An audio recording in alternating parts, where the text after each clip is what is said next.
9, 10 i 11 de març del 2012 amb aquestes obres del programa. La Sinfonia número 2 de Ludwig van Beethoven i la Sinfonia número 2 de Johann Brahms. Ens acompanya un dia més el professor d'harmonia Víctor Soler. Víctor, benvingut a aquest nou episodi de Guia d'Orquestra. Moltes gràcies. Bé, dues sinfonies, de què ens parlaràs avui, Víctor? En un programa anterior, de la tercera temporada, ja vam parlar de la segona sinfonia de Brahms i per tant avui parlarem de la segona de Beethoven. Deixa'm recordar als oients que tots els programes ja emesos del Guia d'Orquestra estan disponibles al nostre web, catmusica.cat.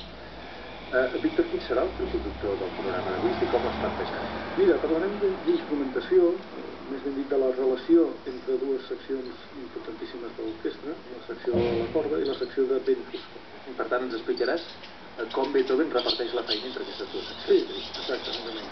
Hem de tenir en compte que Beethoven, en aquesta segona sinfonia, es troba en un moment interessantíssim, encara dins de l'estil clàssic, però a punt d'inaugurar-se el romanticisme, per dir-ho així. Perquè el romanticisme es diu que comença amb la seva tercera sinfonia, no? L'heroica. Sí, per tant, la següent d'aquesta que parlarem avui, però clar, això són processos continus en els quals els especialistes més o menys es posen d'acord en marcar un punt, no? Unes fronteres.